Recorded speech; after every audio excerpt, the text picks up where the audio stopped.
Ouais, c'est intéressant, mais après le mec, attends, il s'exprime, je veux dire, des fois t'as des phrases, tu comprends rien. Tu comprends rien.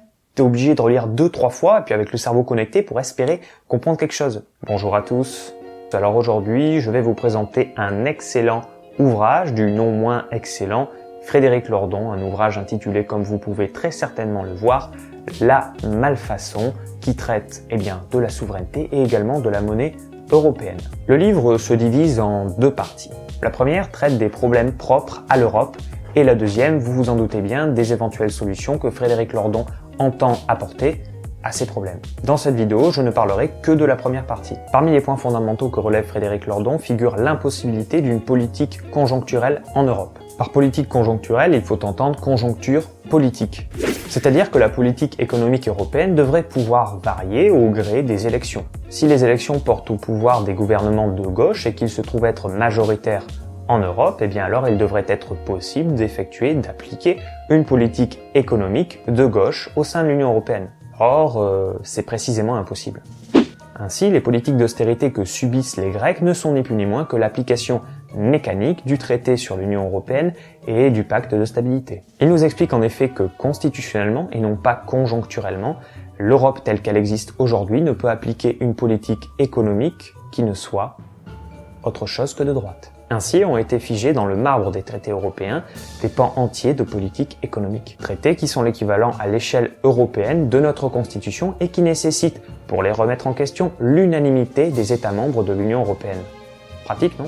De fait, on a rendu extrêmement difficile la possibilité de revenir sur ces décisions, de faire varier la politique économique au gré des orientations politiques des gouvernements européens. Or, la dichotomie droite-gauche repose tout de même en large partie sur la différence dans la politique économique qui sera conduite selon que l'on a affaire à un gouvernement de gauche ou de droite.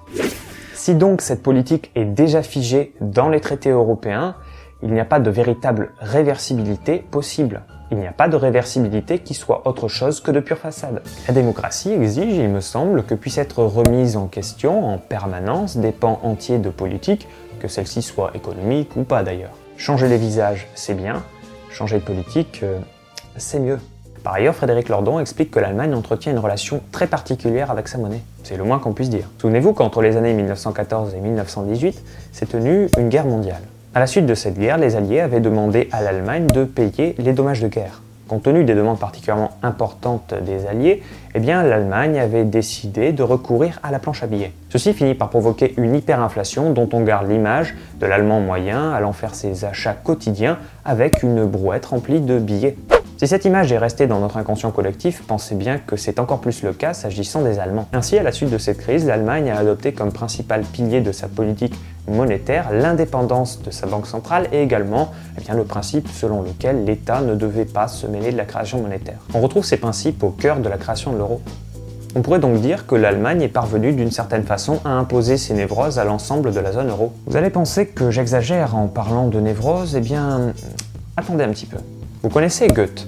Figurez-vous qu'en 2012, le président de la Deutsche Bundesbank a cité Faust dans un discours dans lequel il se montrait très critique à l'égard de l'opération de création monétaire qui était celle des OMT. En gros, l'épisode qu'il citait présente d'un côté un souverain qui manque cruellement d'argent et de l'autre le diable, alias Méphisto, qui lui se propose de faire de l'argent à l'appel.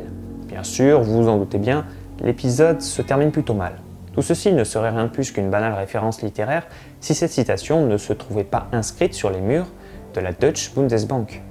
Donc effectivement, je pense qu'on peut dire qu'il y a un petit problème vis-à-vis de la création monétaire en Allemagne. Ou du moins on pourrait dire que la population allemande est particulièrement sensible à la question de la monnaie, certainement plus que dans les autres pays européens. Voilà, j'aurais pu dire quantité d'autres choses au sujet de ce livre, je vous conseille vivement de le lire. Sachez que je ferai une deuxième vidéo pour traiter de la deuxième partie du livre qui elle aussi vaut son pesant de cacahuètes.